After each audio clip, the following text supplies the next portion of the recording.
Aslan, how are you? Sorry, I'm great. the Nashville internet's just kicked in again. Yeah. It's gonna be going all day. Of It's going to be one of those. All right, man. Thank you so much for coming on and doing this. I really, really appreciate it. course. Thanks for having me. So, yeah, cool. So, the first thing that I'm going to sit and chat to you about is how did you get into music? What was your your avenue in? First was, just taking piano lessons as a kid. Um, Mom made me do that, made me play sports, a little bit of everything. Just good parents trying to make sure you try out everything before you decide what you like. And I hated piano, but I really Yeah. wanted to play drums Well, in middle school. So okay. they bought me a drum set and I started working on that, and then ended up playing like in drumline, marching band stuff in high school, and started playing guitar in high school.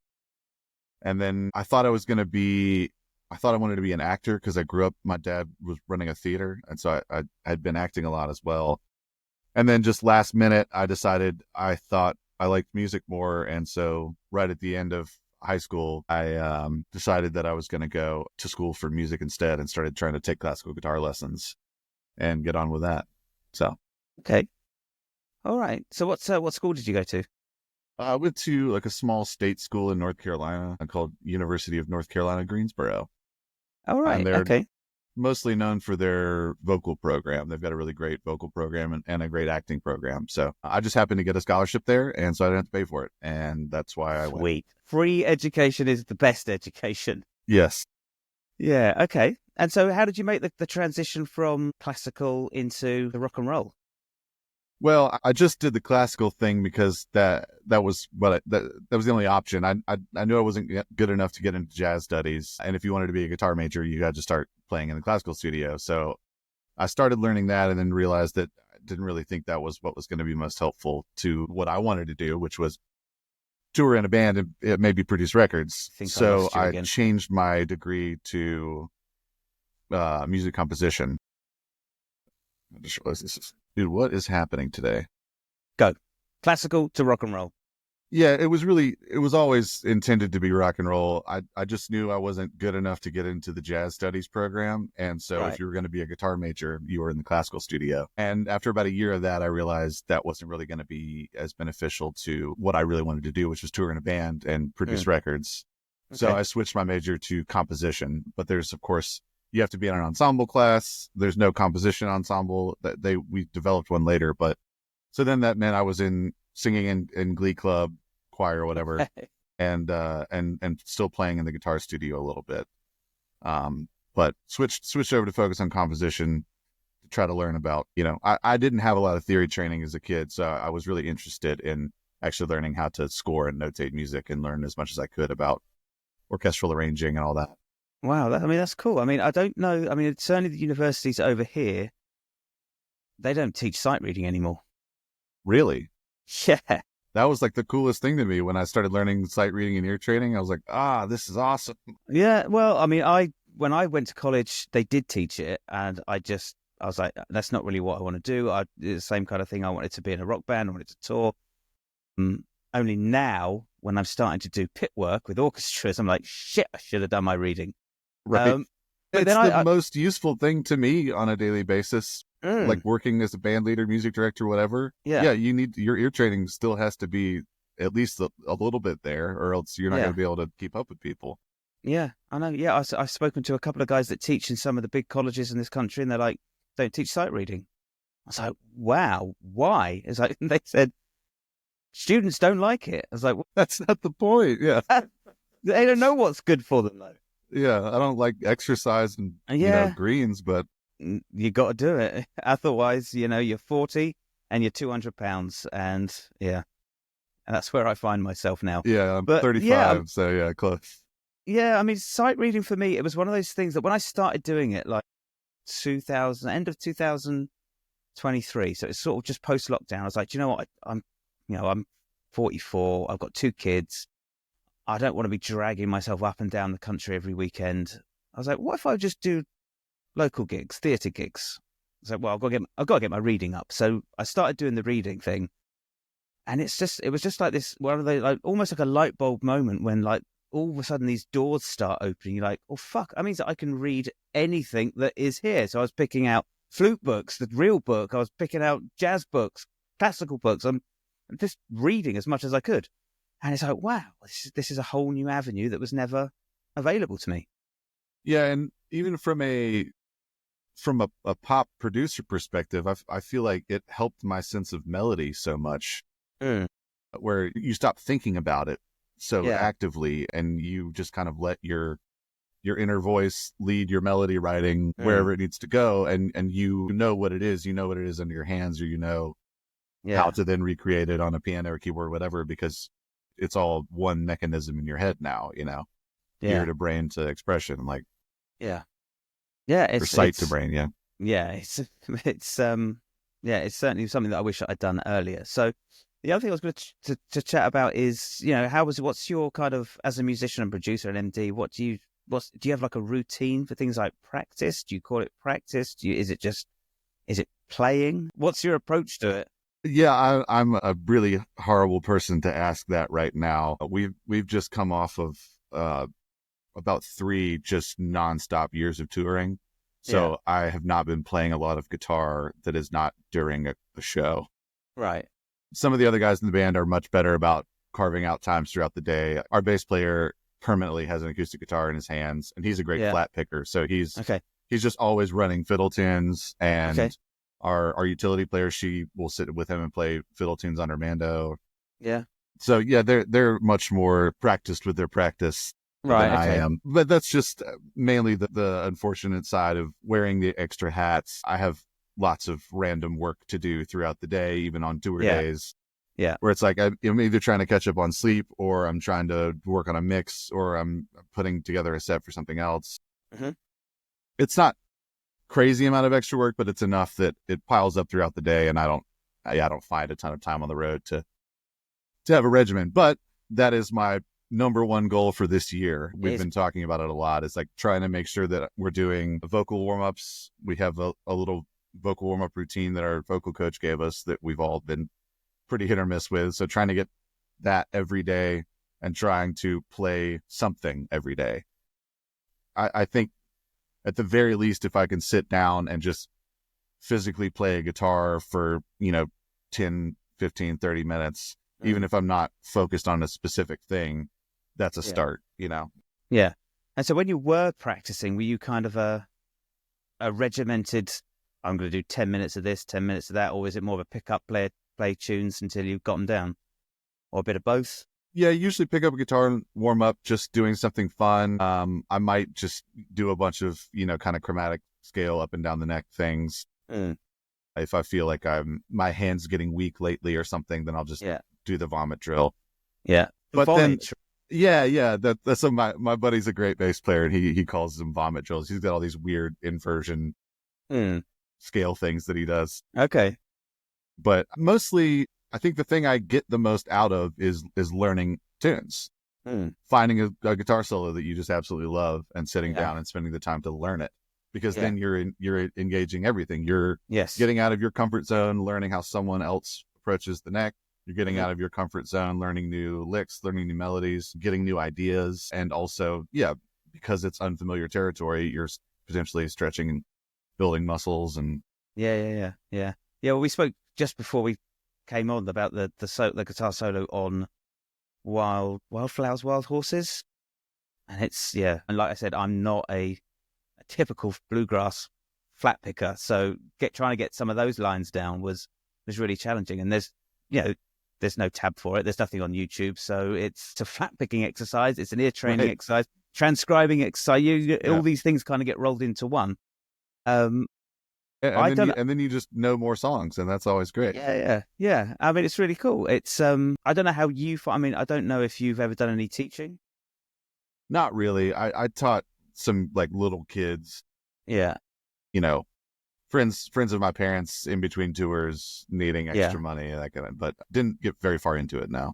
Okay. So one of the things that I've really noticed is that nobody is transcribing stuff anymore. So I'm sure it's the same when you started. When I started playing, there was no internet, there was no YouTube. Tab books were just, they were kind of around, but they were kind of far and few between. So it was a case of putting on the record and trying to figure it out as best you can by ear.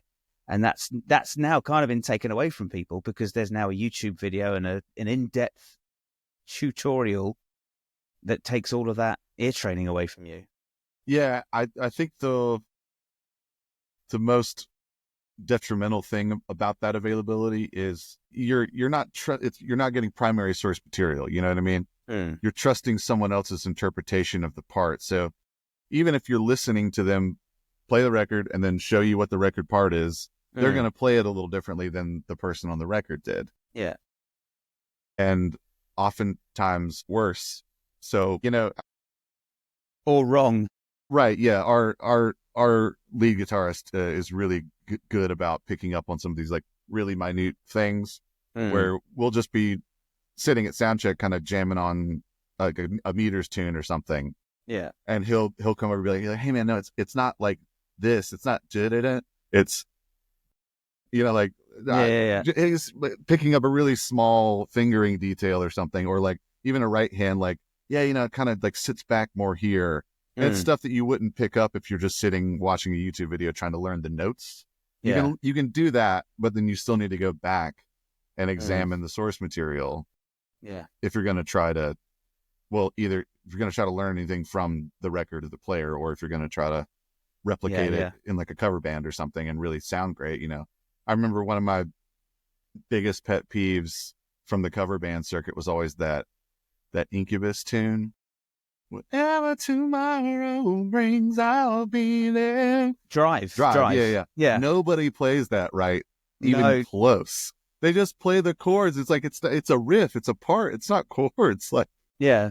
But if you go look on any chord chart or Ultimate Guitar tab site, whatever, it's not going to be right. Yeah. I think everyone's transcribed from memory. It's to E minor. Everyone transcribes it as E minor to D to C to an A sus, but it's E minor to E minor 9, or is it the other way around? It really is kind of like a D thing. The point is that like it's the right hand that nobody gets. Yeah, it's more about that. He's not just strumming the chord. He's got a really specific arpeggiated riff that he's playing. Yeah. And then only playing a note or two of the next three chords, and then the big C7 A sus thing. Yeah, it was. Yeah, he's a really, really clever guitarist. Yeah, really. Like, is it Stella? I don't know his name. No, the track Stella, the Incubus track Stella. Sorry. Yeah, I think it's Mike Enziger. That sounds right. Yeah, but there's the track Stella, which is off Make Yourself, and it's fuck me. I just listen to it every time. I'm like, I've got no idea what time signature that is. Yeah. What the fuck is it? It's like, and then you're in. Yeah, really clever. But like trying to work stuff like that out is, it's like other brain material. It's cool. Always the funny thing of like, you're in a room with the band and you hear a riff a certain way, and you're playing it, trying to get somebody to pay attention and like join in and maybe write something, and the drummer comes down on what you think is the 2. Yeah.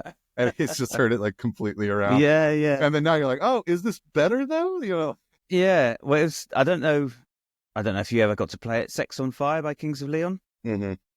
Fucking every drummer counts that as a 1 at the Wrong. start. It's like it's not. It's a 4. It's a 4. Yeah. So many gigs with people, and it's like, how are you counting that? And they go, well, just 1, 2, 3, 4 in. I was like, no, it's on. If you want to count it 1, then you got to count 5, or you count 4, 1, 2. And they're like, no, I didn't hear that. I was like, how did you not hear that? It's because it's really jarring. Yeah, but, right. Yeah. So I've totally been guilty of like there's been times trying to figure out an entrance like that where we all can't agree. Everybody's got a different impression, and we just have to throw it in Pro Tools and just count it back and be like, look, this is the way it makes the most sense on the grid. Like, I don't know. Yeah. So going forward for the rest of the year, anything coming up? I mean, I know if people don't know, you're MD guitarist for Lainey Wilson. How's that been going? Great. Like I said, we've been.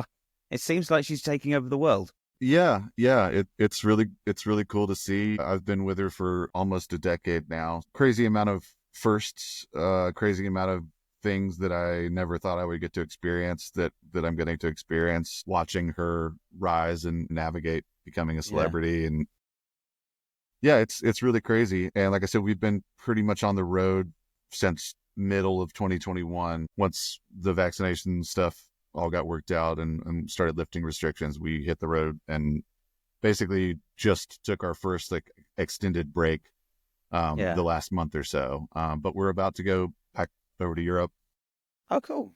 Yeah, we fly over there at the beginning of March, and we're doing some CTC shows and some mainland stuff.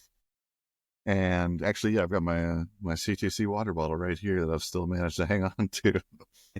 Are you coming? So you coming over to the UK? Mm-hmm. Yeah. Right. Okay. I will. I'll see if I can check it out. Yeah, please. That'd be awesome. Yeah. Nice. So how? I mean, how is it? How is it that non-stop touring? How is it kind of for you mentally and physically? Hard, incredibly hard.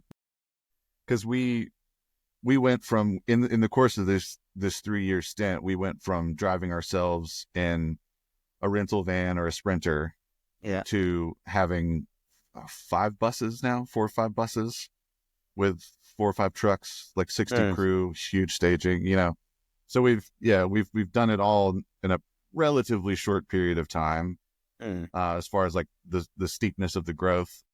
Obviously, like she and I have been working on this together with her manager for way longer, but you know, it's that I think she's been in Nashville for 13 or 14 years, a 14-year overnight success or whatever.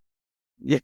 That's what everybody sees from the outside. But well, yeah, it's the old pyramid of what you see versus what's gone on underneath that nobody does see. It's all that those fire in the irons, the working behind the scenes, behind the curtains that no one ever sees. They just see the results of it.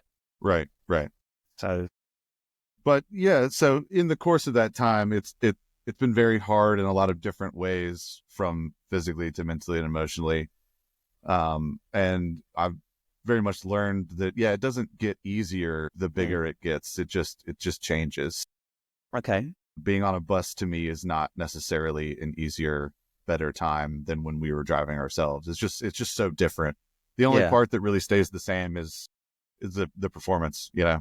Like, we're going to put on the show that we came to put on, whether it was a 3-hour bar gig in 2017 or the headlining thing now, you know. Yeah.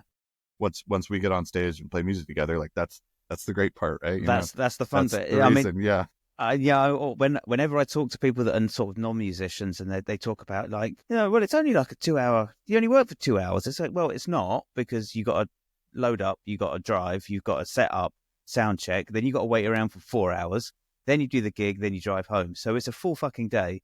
And what you get paid for is all the travel and all the shit and all the loading. The gig's free, but you pay us for the travel. Yeah.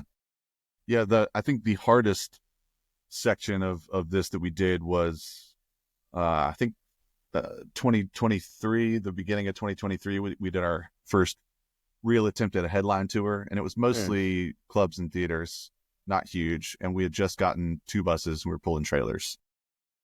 And it was the band, Lainey, tour manager, 2 sound guys.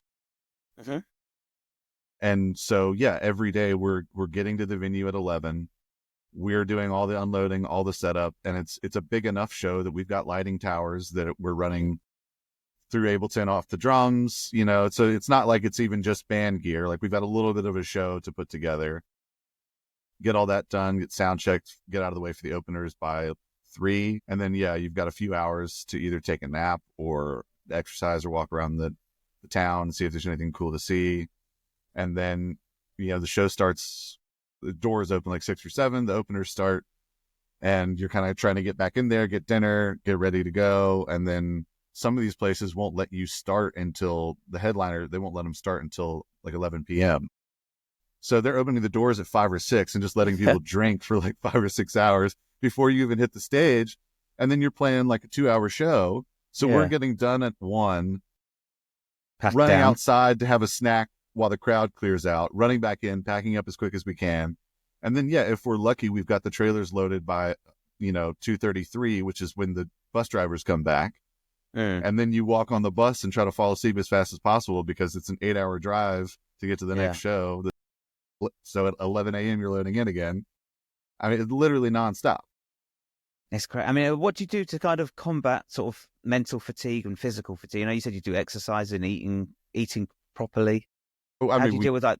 We don't, but we Well, should. how That's did more. That's more what I'm getting at. That that's would the be ideal. helpful. We try. We don't always succeed. Okay, well, how about the mental aspect, the kind of the mental fatigue and being away from home? Yeah, by doing it with people you like. I mean, that's it. I don't think there's another solution. It's going to be grueling no matter what. So you better like the music and you better like the people. And I think, for professionals, that's not always the option. You need a gig, you need the money.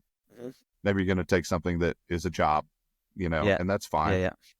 I think we've been incredibly lucky, and I think that's been a huge part of what has helped us get through the last few years, get through helping her push her career where she wants it to go, helping see this kind of rise in popularity through. Yeah, we tried to make sure that we found like-minded individuals who had similar backgrounds. All of us have been the leaders of our own bands and booked our own tours and done everything from sitting in a Honda Civic to now the buses, so there's not a lot of negative ego going on. It's a very supportive group of people that we have, and we think she writes great songs. She lets us, the live band is on the new album, which is a rarity for country music. Yeah. She lets us partake in that process as well. So there's a sense of ownership for all of us, I think. It's amazing. It's really good. Yeah. Really good. And how about in terms of getting better as a musician, as a player? What was your kind of approach to getting better when you were first sort of learning, and how's it changed over the last, I don't know how long you've been playing, 20? Oh, yeah, I started playing when I was 15, so about 20 years on guitar. Yeah. Definitely a lot less of the drilling now. Which, like I said, would be helpful. I should still be doing it, but my philosophy is a bit, I guess I think of it more as crossing a threshold than like a sliding scale as far as like what's the most important thing about learning music. Yeah. You need to be good enough to do the gig. Yeah. So if there are other things that you want to improve at instead of just shredding your playing all day, those could be just as valuable. Like for my sake, like I'm not a shredder. I'm not a killer guitar player. I have a lot of fun. I'm a good performer, but that part was more important to me than necessarily getting to Yngwie status or whatever. Right. Being a producer was more important to me. So as time went on, I took my reps from like, okay, I'm not just sitting behind the drum set playing along to Dave Matthews at Central Park for 6 hours. Right. Now, I'm going to sit down and run through a variety of songs, like a Foo Fighters song, a Blink song, a Michael Jackson song, a Prince song, whatever. I'm just going to try to get through a variety of things and expand my palette. And I found that that's much more what I'm still focused on now, especially not having a country music background. When I started working with her, when I moved to Nashville, I was like, cool, now I have to figure out how to play country music. And I wouldn't say that I have, but I've learned a lot of tricks and a lot of little things that enable me to fit in this setting. But ultimately, some of the lack of country vocabulary that I have, or that we even have as a whole band, I think is what sets her sound a little bit apart, because her producer Jay is also way more of a rock guy. Fred and Rob, the other two studio guys that we use a lot, like they both have super diverse backgrounds and very broad palettes they can paint with. So I would say later in life, I've found that I value that a lot more than I do the hyper-focused technical. Yeah. Were you ever kind of hyper-focused scales book with a metronome? No, I never did just the scales metronome thing. I'm definitely playing along with the metronome. Sure. Yeah, a ton. But that would maybe be more for if I was trying to learn a specific exercise, like a short sonata or something that was not so much about the ebb and flow of the performance. It's meant to be a technical chordal exercise or something. Sure. I think really the thing that's been most helpful to me in the last few years is just playing with a new group of musicians, playing with the band that we have now, just ad nauseum, just every night. We've just played so much together that actually it was a very nice compliment that Jay gave me last time we went into the studio. We finished working on something one day. He was like, hey man, your pocket has gotten way better than the first time you came in here. Because I played some acoustic on her first album that we did with him. which would have been like 2017, 2018 probably. Yeah. And I was a good rock player. Yeah, I can palm mute right on top of a click like crazy, that's fine. But when it came to feel, I did not really understand that yet. I didn't understand playing around the beat as much. I didn't understand what the drummer was listening for in this particular setting where we're not trying to be on the click. We're trying to play around the click, Yeah. Okay. I mean, was there a method to improving that, or is that just gigging? It's just gigging It's every just night. gigging. Yeah. Yeah. Yeah. Just like I said, getting the right group together who are going to, push against each other and focus on improving each other. So nobody sort of said to you, "Hey man, why don't you try leaning back a little bit into this, or pushing a little bit?" Is it just something that just seemed to happen naturally? Yeah, because it wasn't like the concept was foreign. We all kind of knew how to sit things back or how to move things forward. I just didn't know necessarily when was appropriate yet, because that's, I think, more of a figuring out the people you're playing with. Yeah. For instance, even like I said, in the studio with Fred Eltringham and Rob McNally, they end up on a lot of sessions together. So they know each other's playing really well. So there's not a lot of talk about it. It's just, oh, Fred feels it this way and that feels really good. So everybody just pay attention to what he's doing, And then it's the same in the live setting of like, all right, cool. We're all following Matt Nolan, our drummer. Yeah. Like, because we're all going to run around and, goof off and try to make the show exciting. Yeah. So Matt's back there just trying to like anchor it and hold you all together. Keep us locked in. Yeah. So it's mostly been a learning curve of balancing the performance with active listening in your in-ears, not just hearing the click, but also making sure you have him correct. Like, it's cool. It like I said, it feels way more like playing together on stage than when you're playing smaller shows and you're just trying to make sure you can hear your vocal and the click. Yeah. Yeah. Well, yeah, we've all been there. So what do you think? Do you think there's anything that is kind of missing from music education that people just aren't doing anymore that they really should be? Well, it sounds like sight reading. Yeah. I mean, seriously, sight reading and ear training were the most crucial, exciting things when I first got into music school, that I was like, okay, that's how you do that. I didn't know you could train yourself to do that. I didn't know that was so important. And like I said, as far as getting out of the educational system and into popular music, it's probably the only skill I learned in college that I use every day. Yeah. So it's you've got to be able to read and hear. Yeah. Yeah, I don't know. And I'm not a good sight reader, to be clear, but at the very least, like, even if it's not notation, being able to, like you said, if you're pulling up a tab to try to learn a solo that you really dig, and you're going to use the tab as the launching point, and then you're going to go back and listen more acutely to it. Cool. But yeah, I don't want to waste time like picking at the tab, like you should at least know your rhythmic notation well enough to be able to jump in. Well, I do a lot of teaching. I teach in schools, and I have some students come over to my little studio here, and like from day one, they're reading chord charts. Like I'll throw up the first couple of chords. It's G and E minor. Here's a song that just has G and E minor, and it's charted out. Here's the bars. It's 4 bars of this. This is what the rhythm looks like. This is a crotchet. This is a quaver, or this is a quarter note, 8th note, 16th. This is how you read them, and these are the words that you can use to sound out the rhythm. So they're doing that from day one, and I don't see any other teachers. I do a lot of sub work and depth work for other teachers around the area, and I'm going through these kids' books. I'm like, the fuck is this? And it's just it's like not even tab. It's just numbers, like 1, 5, 6, 8. I'm like, what the fuck are these numbers? And they play it. I mean, oh, they're the frets. I was like, there's not even tab lines. I was like, what is this? Yeah. And I'd go back to the agency. I'm like, look, you need to go and like seriously sit in on some of these lessons that you're paying people to do, because it's not even up to like the bottom of standard. It's like, it's just, it doesn't resemble Western music notation. Yeah. It's just like, what is this? Yeah. And I would go in, and like, there was one of the classes that I teach in, there's a whiteboard, and the lesson from the previous day is written on the board, and I'd look at it and go, try and figure out what the fuck is that? What tune is that? Like, there's no rhythm. It's just numbers. I'm like, it's one for it's Iron Man. He's trying to teach these kids Iron Man, and it's in the wrong key. What Yeah, the of fuck? course. Yeah, it was an A. Yes, A. Yeah. Yeah. But yeah, yeah, no, and it just fucking really grinds me up because like, when's that ever useful? Why not spend that time teaching them how to read chord charts and play chords? Because that's 90% of what we do.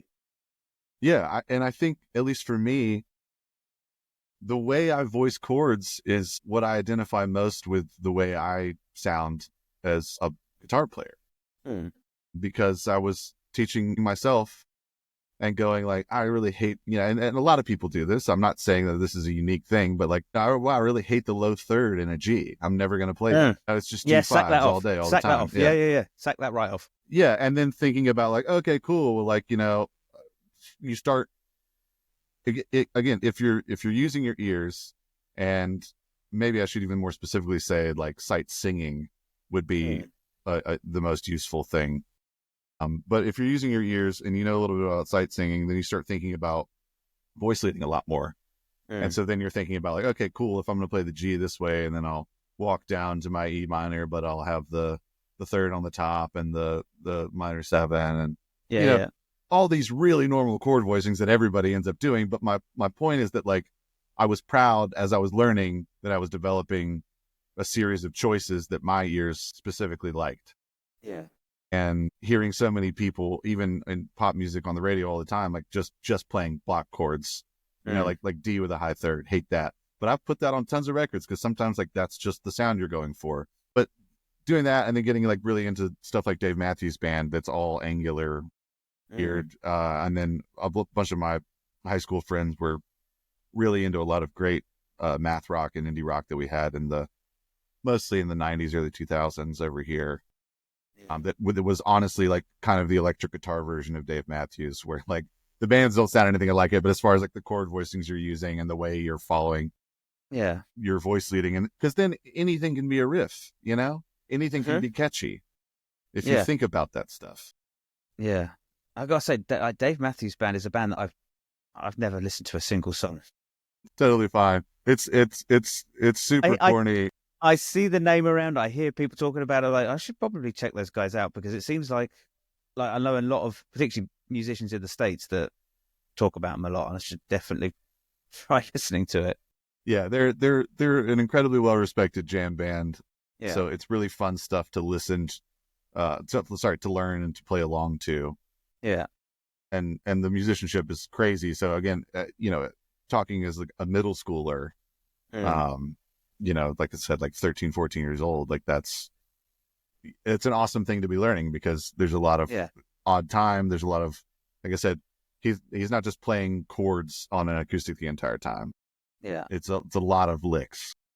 Okay. Well, I'll check it out. I mean, I teach a lot of 13-year-olds, and just to get them to listen to music is a challenge. They'll come in for their first lesson, but I'll say, right, what do you listen to? I don't listen to music.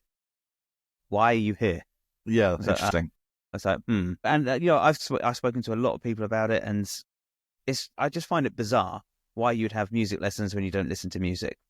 But more bizarre than that is the fact that music is so easily available that why aren't you listening to it? Because maybe that's why you're not listening to it, because it's so easily available. Right. I definitely think in this day and age, we've turned it into an accompaniment, not an activity. Yeah, because of all this stream. It was already so universally prevalent just because it's coming out of speakers at the shop. Yeah. In the car, like you can't escape it. I think it was, I want to say I was listening to an interview with Andy Grammer one time, who's like a pop songwriter. And he was saying that the two things that every human being is qualified to be a critic of are food and music. Because every day, all day, you're consuming food and music, whether you want to or not. So anyone can have a potentially valuable opinion about those things. But, there's the people who say the same thing about food. They're like, yeah, I don't like gourmet meals, or I don't care what it tastes like. I just need fuel in my body. And that is such a foreign idea to me. Yeah. Cannot understand that. But there are people are like that, so. Yeah, I mean, they're probably people that would just be happy just to infuse it straight into me. Just hook me up to an IV and just give me all the nutrients that I need. Right. But yeah. I'm kind of the same way about cars, though. I've got some friends who are real car nuts. Sure. And I'm like, it's just a vehicle that takes me from home to gigs to work. That's it. Yeah. I couldn't Yeah. give two flying shits what's in it, what color it is, so long as it works and it gets me there. I mean, it's, people stuff. Everybody's got to have something. Yeah. So in terms of, Fine. listening, what are you listening to at the moment? Ooh. Probably the biggest kick I've been on lately was this new Sabrina Carpenter record. Okay. I, again, shouldn't be this way, but have been guilty the last few years of just being so bogged down in what we're working on at any given time that I've not taken as much time as I used to go actively explore new music. Yeah. But thankfully, the last few months that we've been kind of settled down, we've been able to go see some cool shows. And so we got to go see her tour when it came through Nashville, and her show is incredible. She sounds amazing. I love the album. I'm just really on a kick of these new female pop artists. They've all just been on such a roll. Like, I think Ariana's last record did not get nearly enough love. Okay. But she just got overshadowed because Charlie XCX put out a great album. Sabrina put out a great album. Olivia put out a great album. Billy put out a great album. We're just inundated. Yeah. But it's all awesome. Like, it's so cool that all the artists I want to talk about are like young women. That's awesome. Yeah. I'm kind of, it's kind of the same. Like, I haven't listened to anything new or exciting in a really long time. And I'm just, maybe it's because I'm in my 40s and like everything doesn't sound good. Nothing doesn't sound like Soundgarden. I don't want to listen to it. So I'm just going to put on Super Unknown again. Yeah. Have you, are you familiar with a band called Brothers Osborne? No. Okay. Check them out. Brothers Osborne. That'll blow your mind pretty good. So they're produced by Jay as well, they were historically. I think they did their last project or two on their own now. But they're like a country rock band, like a real country rock band. Yeah. And one brother is the lead singer, the other brother sings harmony. They both play guitar. The brother that plays lead and sings harmony is like, man, one of my favorite guitar players I've heard in a long time. He's just got so many good solos. I mean, like one of their first radio singles was like a 5-minute radio single with like a 2-minute guitar solo outro. Like, you don't hear that anymore. No, and nobody doesn't want to listen to this guy play guitar. All right, well, that's going to be my new deep dive then. I took my daughter to see The Used a couple years ago. Yeah. And that was kind of a throwback for me because that first album was just like fucking mind blowing 20 odd years ago. Yeah, was that the one that Taste of Ink is on, or is that the second one? Yeah, that was the first one, and that's one of for me. That's one of those flawless albums. I don't skip a single track on that album. And one of the opening bands was a band called Honey Revenge.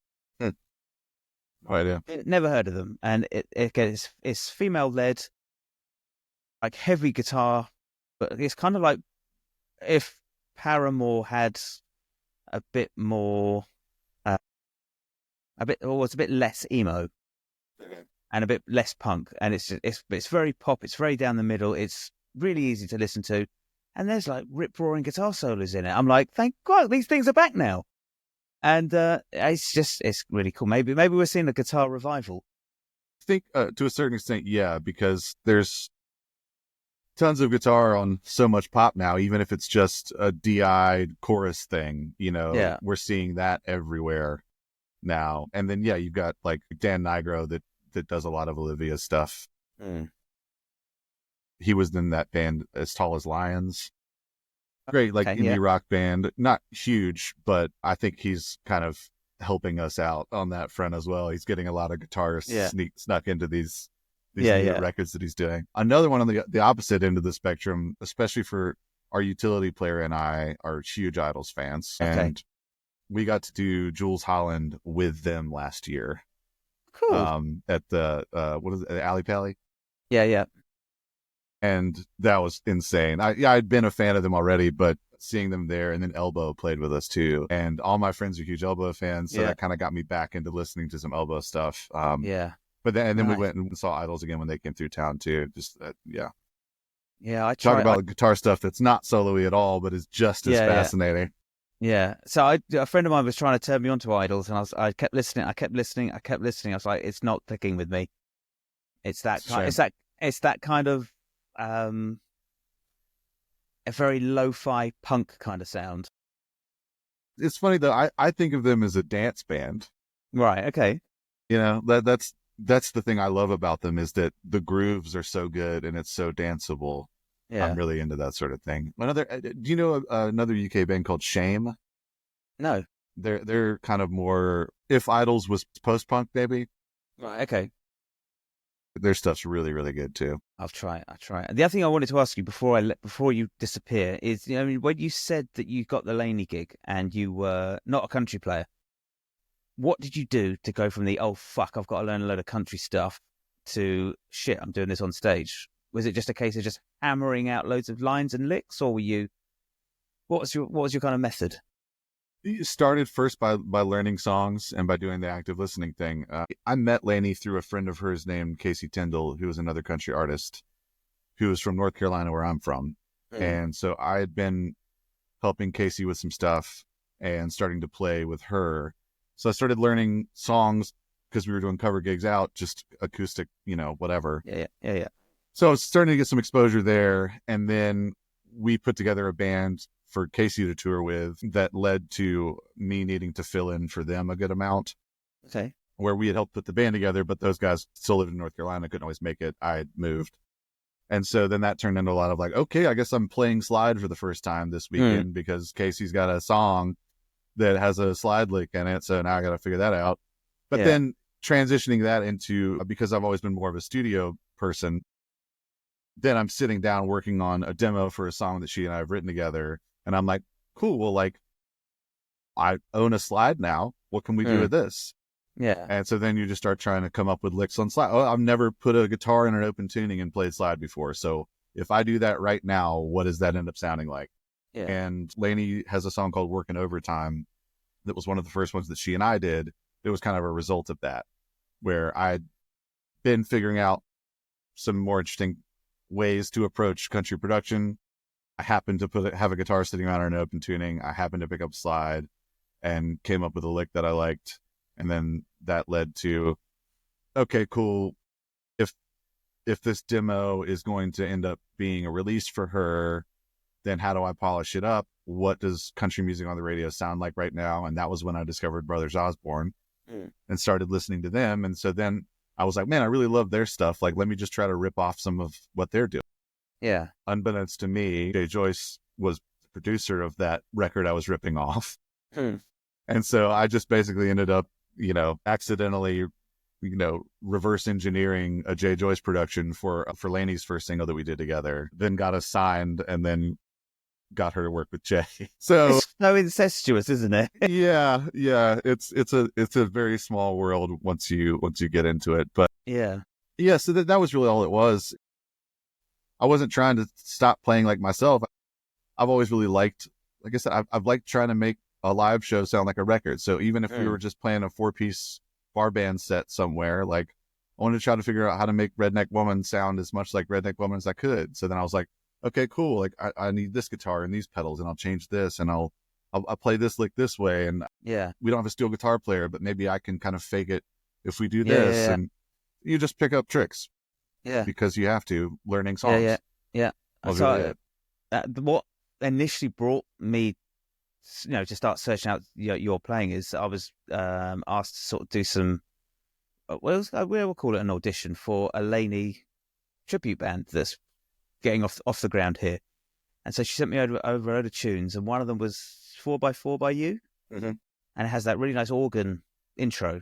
I was like, okay, there's going to be no organ player, so there's going to be no keys player. I'm not doing it to track, so I've got to learn that intro line. And it's like, okay, and there's also that slide thing that comes in. I have to try and get that into there. There's like some weird, like, how do I play the chord with that finger picking thing? I've just got to try and figure it out. If I could just bass note the A and I can work around and try and get as much shit in as possible, because I'm the only harmonic instrument. That's kind of what I'm saying, is like going back to like being glad that I learned by ear trying to figure out Dave Matthews songs, because that's very similar to classical guitar. The way that he plays, it's a lot of pedaling and harmonic and melodic content together in the left hand, and I love doing that stuff. That's like so fun to me. So being a one guitar band is like super stressful, but sometimes you come up with the most interesting parts when you're doing that. Yeah. And I mean, 4x4 is that's just us doing Stones, man. You know what I mean? Like, yeah. I think I'm an open G, and it's just like, I mean, it's cool. I mean, I love figuring stuff out. It's like, all right, if I use that delay pedal on there just for that one little line, and then I turn it off and let it trail, and then I can go, yeah, that's going to sound cool. I mean, it comes back to just listening and figuring shit out by ear. And so, as a producer, what do you do to kind of improve yourself as a producer, and so how to get better at that? You're going to say listening again, aren't you? Well, I'll mix it up. I'll give you a version of listening, which is, I think the most important thing there is curiosity. Okay.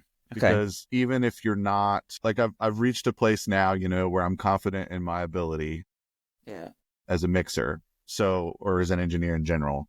So I'm not so fussed with comparative listening all the time. Yeah. Of course you got to A/B, but sometimes you don't want to compare it to something else. You just want it to be the thing that you imagined, and you're just more concerned with, it's too bassy in the car, so I'll just kind of dial the low end back. But I don't really care if it sounds like somebody else's record or not. So I think the comparative listening there starts to become less important as you get better. But it needs to be bolstered with a continued, large amount of curiosity, not only to listen to new music, to see what other people are doing to get ideas, but also just like opening a different plugin. Yeah. When you're doing something, just be like, okay, well, like, I've never checked a guitar like this before. What happens if we put this mic in the corner and do this thing? What happens if I take a DI and then run it through CLA guitar later and blend that in with the, and some of these are tricks I've picked up from Jay and other producers that I've worked with. Some of them are just things that we've tried and really liked.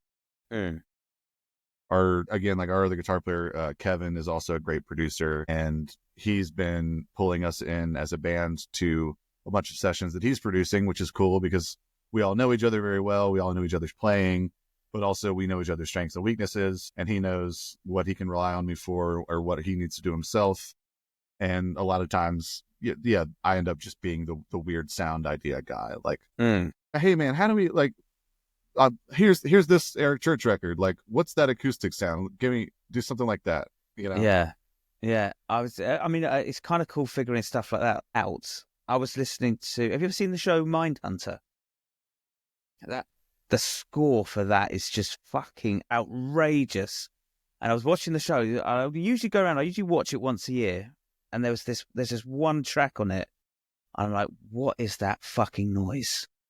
And it's like, and I put it out onto social media. It's like, what's this noise? About 58 seconds in, what the fuck? It's like, a bunch of people came back and said it sounds like a processed vocal that's been doubled and then pitch shifted. And it's like this haunting horror sound. Yeah. I don't know if I can't remember. I love making stuff like that. Yeah, I'll have to check out that specific one, but I can't. I'll send you the link for it. But it's maybe you'll have an idea of what it is. But it's just I can't remember the name of the composer. But I was checking out some of his YouTube stuff. It's like this guy just makes horror noises, and it's like scraping a drumstick down a ride cymbal just to get it to screech. I'm finishing a mix right now that a lot of the sweetener kind of sounds we're doing right at the end, where I'm like, almost there. It's almost a great production, but we need a couple more interesting things for people to hear. And I'm just going through all old horror movies and trying to find weird ship noises from Alien or what, and that's what I'm saying. Like, that's where the curiosity comes in. I'm not going in with any kind of, I don't know what plugins I'm going to use. I don't have a specific sound in my head. I just know I want something weird. And so I'm just going to flip through a bunch of stuff, throw them into Pro Tools, and probably open a plugin I've never opened before and see what it does. Yeah. Yeah, it's cool. I mean, some of that score from Alien as well. It's just every time I sit down and watch that movie, I'm like, this is just fucking groundbreaking. And it still holds up today so good. as a movie and as the sound design, the score. I might watch it tonight actually. Hell yeah, that's cool. Listen, dude. Thank you so much for your time. I really, really appreciate it. Of course. Yeah, again, thank you for having me. I hope any of that is enlightening to other students. Yeah, it's always I'd love talking to different players, different musicians, different composers and artists about what their approach is to honing their craft and getting better, and because everybody's different as well. I've not had a duplicate answer. You get people that will say, I did the whole metronome thing. I just sat and just did the metronome. That was all I did. And other people that just, I just put on an Elvis record and just learn every single song on that Elvis record. Yeah.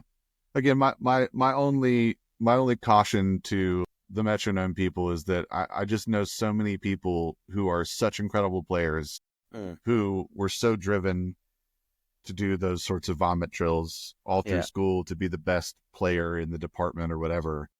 Very few of those people are currently working in music. Yeah.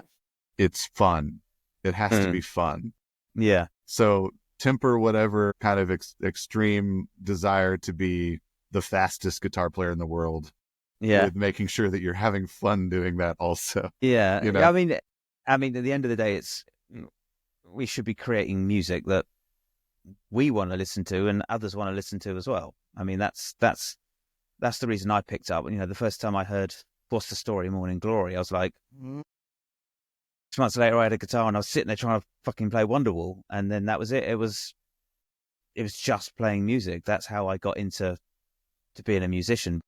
The people that were inspired by a singular guitarist, they tend to be the metronome people. It's like just running scales, running. I was like, no, I was always more song driven. And I've gone for lessons with teachers and they've sort of asked me who my favorite guitar player is. I was like, well, I don't really have any. Like, I grew up on Oasis, then I fell in love with Pearl Jam. It was Nirvana, the Beatles, and I went back through time, Deep Purple, Zeppelin. But I never really loved a specific guitarist just because it was a guitarist. It was always songs and bands. Yeah. Yeah, again, like, I think in my experience, if you want to be a professional, if you want to get a job, it's way more useful to be diversely competent than hyper competent at one thing. Yeah. Again, even like I said, our utility player, Kevin, is like one of the best musicians I've ever met in my life. And he's like a crazy jazz guitar nerd, can play drums, amazing keyboard player, amazing bass player. But he just happens to be a really, really, really, really good musician. He still is not so hyper focused on any one of these things. Yeah. Like I'm sure I would guess if you asked him, he'd be like, oh yeah, my keyboard chops aren't really up to snuff yet. Or, like my left hand's really weak. I can just kind of fake it. Yeah. With the bluesy stuff. It's like, okay, sure, man. But like, I would never called you out on that, Yeah. Like, do you think there's any call now for being a singular specialist? I think in some very rare occasions, some people may have carved that out for themselves. Some super high level jazz cats or some like super, super specific studio guys where they've got one thing they do that's so unique and so interesting that you have to call them to do that thing. Right. But no, again, in general, I think all of us want to be good hangs and good enough to play the gig and not mess it up. But don't be so like, I don't know. It's just really, if you get too hyper focused on that too, it's really easy to start beating yourself up about every little thing. And that's really the mental game you're playing as a performer every night, Yeah. Work on weaknesses or develop strengths? I'd say work on weaknesses. Okay. Yeah. Why? But that's, well, that may be an answer based on me currently. Yeah. I think maybe that's another one of those sliding scales that you attenuate as you go, where when you first start out, you want to get good at something because getting good at something is rewarding and is fun and keeps you engaged and interested. You don't want to work on the stuff you're not good at. But for me, again, at this point, like, I think I'm good enough at most of the things that I do that I can feel competent and confident. So I'm much more interested now in working on the things of like the first album we did, like,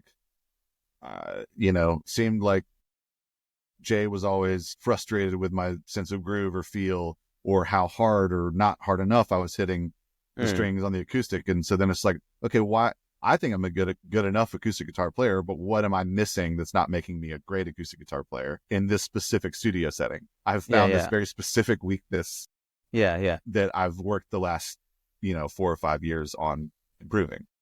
Yeah. Okay. Yeah. I mean, there's things that I'm not even going to bother touching. Like, I'm not touching flamenco guitar. There's one thing that I could do. It's like, I could do a little, that's it. I could move that chord shape up and down. That's kind of where I'm. Yeah, I'm not doing that. But again, I think that exploring and improving weaknesses goes hand in hand with what I was saying about remaining curious. You're actively looking for things to like seeking out things to improve upon, rather than just because at a certain point you sit down with a guitar.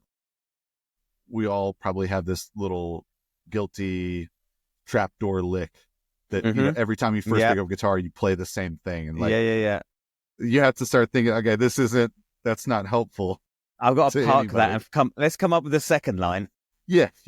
Let's get a new sound check song, man. Come on, Yeah. All right, cool. I'll let you go. Whatever you got going on Friday night, I hope it's a good one. You get some downtime before you head back over into Europe. I'm just trying to finish this record. I'm going home tomorrow. Relaxing a little bit with my family before we jump back in for the year. Yeah, cool. All right. Well, if it's cool, if I'm not gigging and you're over in London, I'll drop you a line. Go out for a beer or something. Yeah, that'd be awesome, man. All right, man. Thank you for your time. I really, really do appreciate it. Yeah, thanks for having me. Cheers.